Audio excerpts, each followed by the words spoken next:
When trying to climb, everyone is always trying to make plays. They say, am I making the right play here? Am I doing the right thing there? And while making plays is important, what's more important is not making mistakes. You see, mistakes are truly what hold you back from getting to the next rank, and there are some mistakes that are so bad, players in every single rank are making them. That's why in this video, we're gonna go over the top mistakes that every single player makes and give you tips and tricks on how to eliminate them and easily start to climb the ladder. I'm extremely excited to announce my new partnership with Apex Gaming PCs. Whether you're looking to upgrade your old rig or finally make that jump from console to PC, then Apex has everything you could need. You see, Apex PCs are custom, hand-built to order, so they can fit any specifications you like. They also have different categories like Bronze, Streamer, or Streamer Plus. For those of you who want to jump into content creation and streaming, you can get a PC that is designed for all your current and future needs, and it's a super seamless process. Not only are they going to build it and test it for you, but they're going to make sure that everything is pre-installed and ready for you to go, so you don't have to worry about your computer not working or if there's any problems that you run into. Apex will be there to solve any problems you run across.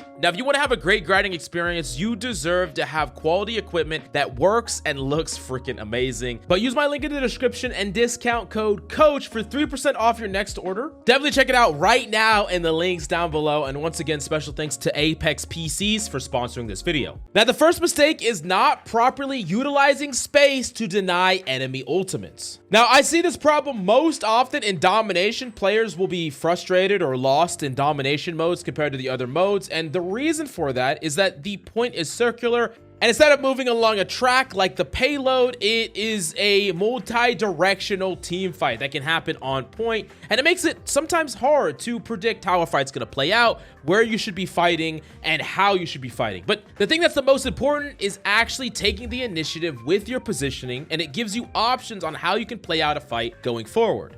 Let me give you this example. So let's say instead of holding on site after you won a site, you instead push up to the choke. You put yourself right up to the enemy choke point where they're close to spawning. You know, instead of playing and sitting around on the objective, you're pushing off the objective, past it, and to where an enemy has to funnel through to get to point, right? So the idea here is that you're meeting them early and you're fighting them early and you're holding them in a spot that is actually off the objective, but is still a spot that they have to route through, ideally. And there's choke points on every single map and every single domination.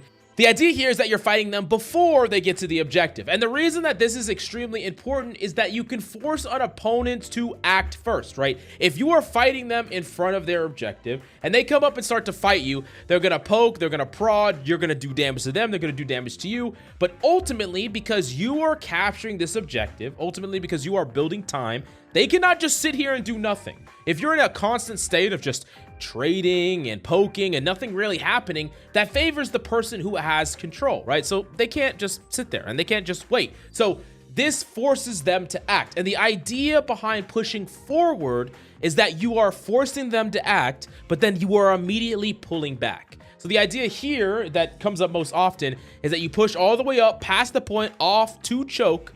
You fight until they invest some powerful ultimate, typically like a defensive ultimate. You see this a lot with Cloak and Dagger or Luna Snow or whatever other support. They pop the ultimate, but the thing is they're popping it in the choke because they're fighting you there.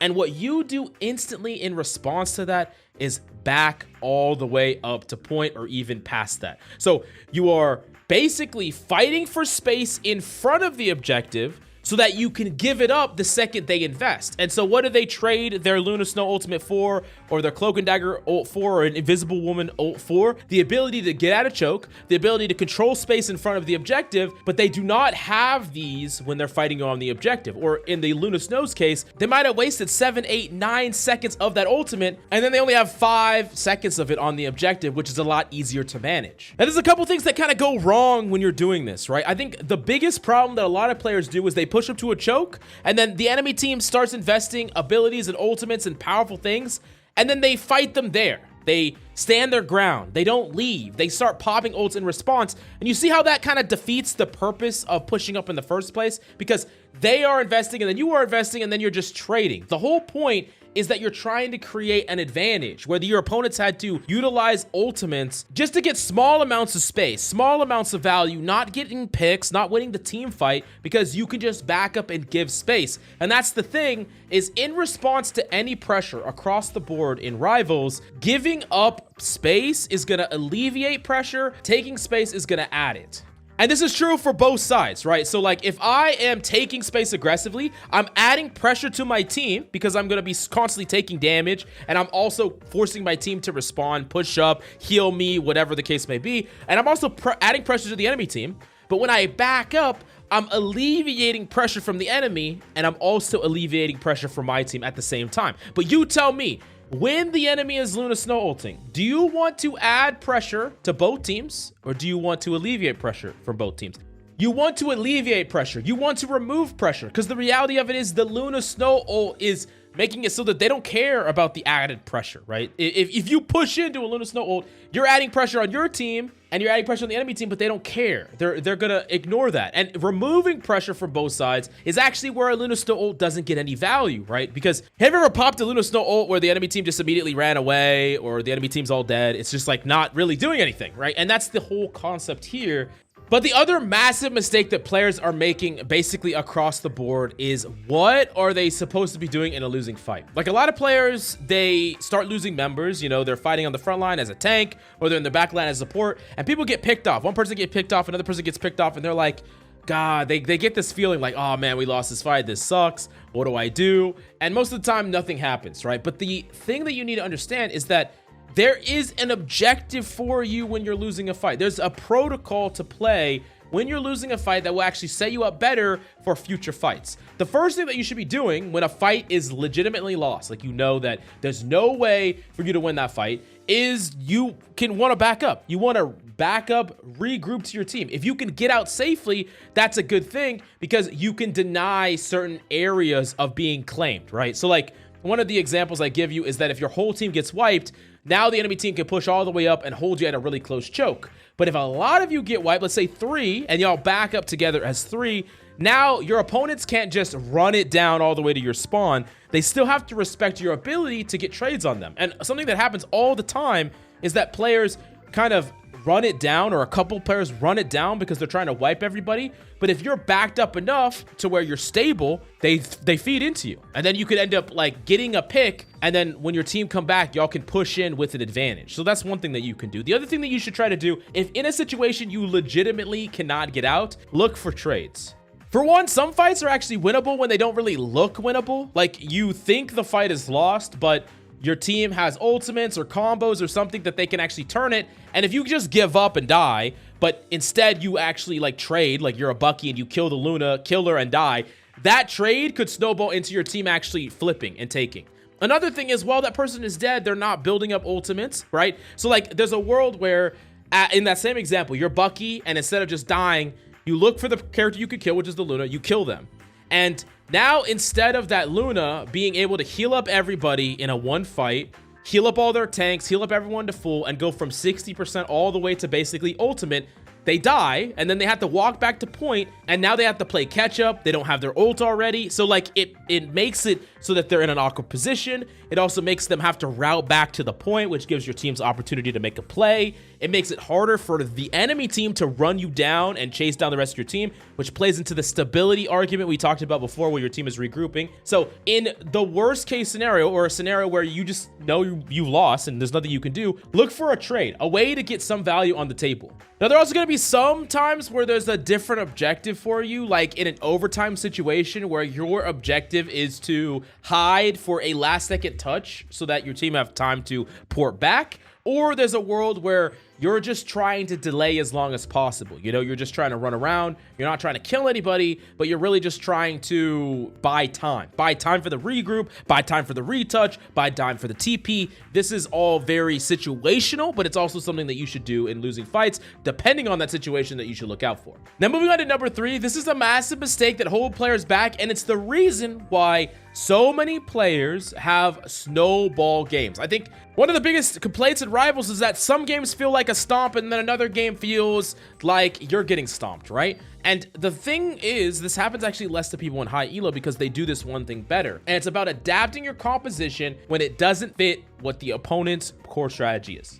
Like oftentimes in most elos, players will lose 3 fights before they swap anything. And even worse than that, they will hold on to ultimates when they know they're on a character that they're not being effective with, right? They're like, oh, I have ult. I'm not going to swap. I'm going to try to use it. But most of the time, it's better to just swap and play the more optimal thing. Plus, you get to take that 50% with you. But I think especially, it's important to understand that there are matchup implications for everything. Like, Luna Snow is a really strong, powerful character. But if they're playing like Cat Black Panther and you don't have a composition around you that can hard peel you or any form of communication at all, you're gonna be farmed over and over and over again. You allow yourself to get farmed 3 fights in a row, you're just gonna lose that game for free. And I'm not saying that you have to swap every single time, but I am saying that you don't have to force yourself to fight an uphill battle all the time. And oftentimes, players in higher ranks will quickly identify problems and swap to deal with those problems so that they can turn a game around. Oftentimes, in a higher rank, you'll see players losing, like getting dominated through parts of a game, make a couple of important swaps and changes to their playstyle, and then they go on to easily win that game. And it's important that you identify those things. I think especially if you're playing in a duo, swapping to a different synergy is one of the most powerful things you could do, right? Let's say you're rocking a random DPS support duo, and y'all are getting dominated by like a Moon Knight or a Squirrel Girl or a Cap or something along those lines. You could easily swap to like Iron Man Ultron out of nowhere, and then all of a sudden, there's a whole bunch of characters you don't care about, and you apply pressure and can create plays together completely independent of what your team is doing. There's also just really powerful other synergies you could swap to. Hulk Namor, really good anti-dive. Res Comp is extremely powerful to swap to when you're playing a trio. Characters like Groot plus a main healer just get to bully front lines. Wolverine plus Rocket gets to allow you to grip someone out and just kidnap them into your team. And there's also a ton of individual heroes that can solve problems. Like, there are some compositions that literally require you to swap to deal with them. One of the biggest examples I got is like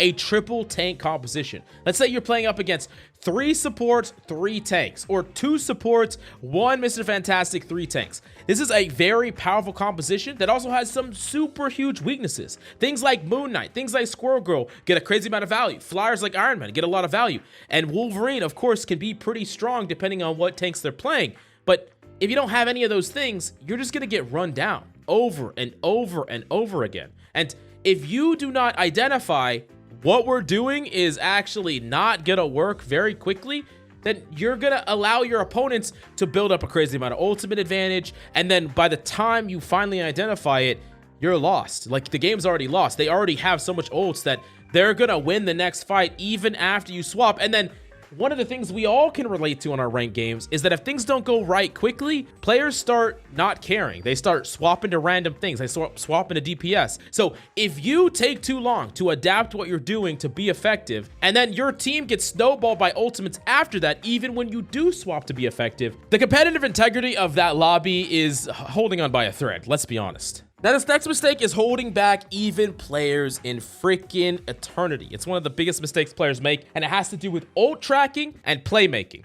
Rivals is an incredibly ult-centric game. Ults should decide so much about how you play a game and what you should do in the mid fight. Like, what are your decision-making process? One of the things that you can do in order to carry extremely hard is find ways to mitigate the impact of ults. We talked about specifically with taking space and alleviating space. This is a really good one, but also just finding ways to make it an ult either not connect, not valuable, deny an ult. This is how you absolutely carry. Like, let me give you a couple examples. Let's say that you know a Strange has an ult and you're Bucky. Saving your hook so that you have a chance to potentially hook the Strange ult can be a game-winning play, because the game is ultimate centric, and you being able to save an ability to directly interact with that can win you that game. It's the same thing with like a Luna Snow Freeze as well. But if you're just randomly using your abilities, like if I'm Bucky, I'm not thinking about it. I'm not thinking about this ultimate, and I'm just using my hook to just hook someone on the front line.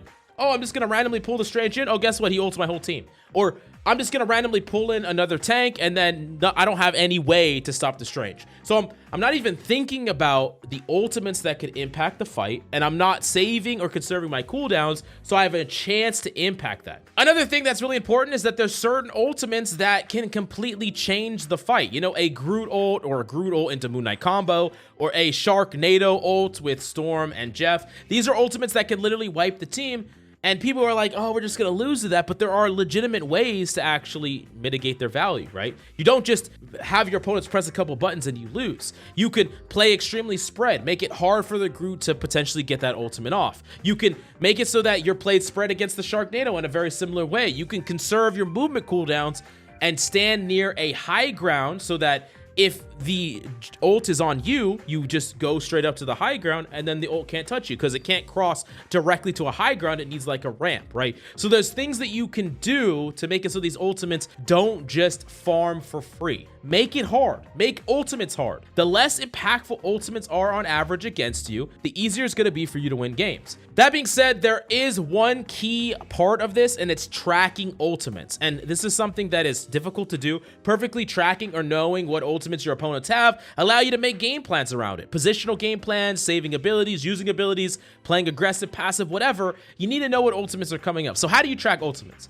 The first thing is not every ultimate needs to be tracked. Like, it's cool if you know exactly the percentage of every single ultimate, but not every ultimate matters because not every ultimate are ults that you could do something about. Like if I'm playing Magneto, the most important ultimate I'm thinking about on the enemy team, I'm thinking about that Punisher, or maybe I'm thinking about that Star-Lord, but I'm not thinking about every single freaking ultimate, right? Because there's not something I could do against every single freaking ultimate.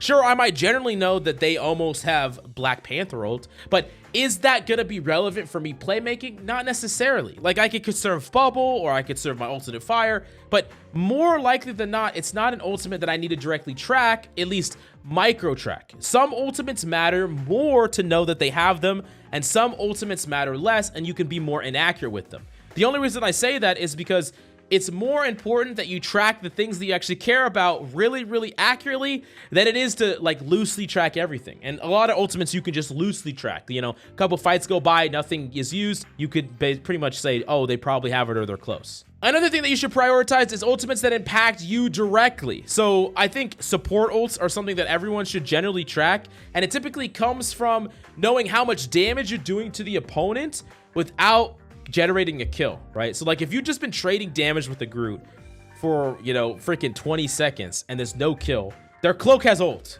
Even 15 seconds, their cloak and dagger has ult. And it's really important that if you just like wiped him right away, they might not have that ult. But if it's damage that is constantly being overwritten, you can feel the pace of that and understand this ultimate's coming really fast.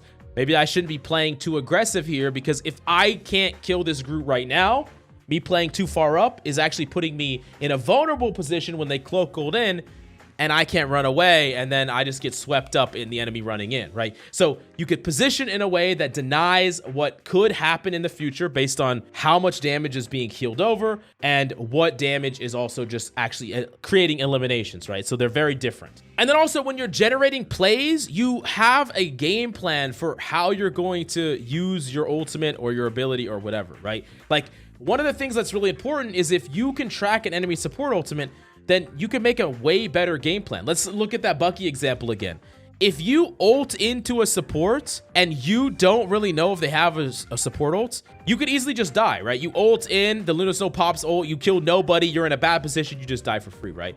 However, there's a world where you do that differently to bait it. Maybe you still want to trade your ultimate to bait, but definitively knowing that they have it versus they don't can change how all in you are, can change how you're utilizing your ability, can change how you ult, right? Maybe you're gonna ult on the person that's isolated that has a defensive ult, not the person in the back line, because you know they're gonna use it and the game plan is to use it because you have another ultimate that you're setting up, a Psylocke ult or something along those lines. So knowing changes how you use your ult, and whether you're playing debate or playing to kill. I don't want you just ulting in just saying, maybe they have defensive ult. If they don't, I'll kill them. And if they do, I'm playing debate. It's like, you can't choose both. But let's move on to another massive mistake that players are making, and it's the idea of risk versus reward in duels. Here's the thing. Some duels, 1v1 in interactions or engagements, are not worth fighting depending on what the win condition is. So let me give you this example, right? Let's say that you are a Punisher and you're running like back to your team, and then there is like a random, I don't know, Hela that just, challenges you on the right. And you have a lot of options. You could grapple over to them. You can shoot them and fight them. You can, grapple into them, try to shotgun them, or you can run away, or you could do a little damage and then run away. Like, you have options. Like, there's a lot of different things you could do here. You are trying to regroup with your team, but there's this Hela that wants to take a fight with you now. And it's important to know that there's a lot of times where fighting that Hela is actually the wrong play. But when is it the wrong play? When is it the right play? It typically comes down to what your team win condition is and how close are you to those win conditions. Like, if you're a Punisher with 90% ult, what's the risk here in fighting this duel and losing? Well, you don't get to go with your team and you don't get to ult. Let's imagine another situation where they're, not playing Magneto, or they don't have Magneto ults, or they're playing Groot Strange or something. And if you just go with your team, ignore the Hela, or just do enough damage so that you can dip out and disengage, you're gonna win the fight with your ultimate. Like, why take the 50-50, 60-40, whatever gamble duel against this Hela when we can go back to our team and give ourselves a very high chance to win with our ultimate? The idea here is that you're not playing for a potential or a question mark. You're playing for an assurity by going with your team, and you're not risking something that's very, very risky for you to do. But let's take it in a different direction. Let's say that you're a Hela with no ult, not even close, and you know that the enemy Luna is really close to an ult. In that case, I might try to cut off an Luna trying to come back to her team, and I might force a fight. Maybe I feed, maybe I die here, maybe she freezes me and just shits on me, right? But the reality of it is, if I can actually kill her and I can deny her from getting ult, we might just win the fight just outright. Or maybe there's nothing the enemy team can do, because if the Luna dies, then our team just gets to run over them with like some other powerful ultimate. So understanding these risk versus rewards can allow you to decide whether certain fights are worth forcing, certain fights are worth having, whether you should run away, regroup with the team, play for a more fundamental play around ultimates, or if you should try to take a risky isolated 1v1. The answer is always complex, and that's why it's hard when people ask me, should I be taking duel? Should I be fighting here? Should I be doing this? It depends on the situation and exactly what you're risking versus your opponents. I would also say another thing that is important here is advantage versus disadvantage. This is kind of a separate tip, but some duels, you're more advantaged on paper, so you're more likely to take them, right? You have a pocket, or you have a matchup advantage. You have something that gives you a reason to fight this, or a reason to win it. You're not just, taking a blind 50-50 and hoping. You're not just seeing a Punisher and just like, I'm gonna ego this kid. You're using some sort of catalyst that is giving you a percentage advantage in this fight to justify taking it or avoiding it. Now, the last mistake that I think is really, really important is all about routing. I think this is a really common problem in this season, where players are losing to pennies like nonstop, or losing to Groots at choke points nonstop. And it really comes from the fact that players are forcing themselves into like the most obvious direct route to the point, right? And there's always alternative routes, high ground routes, alternate like around the corner routes, there's flank routes, there's a million routes to every objective.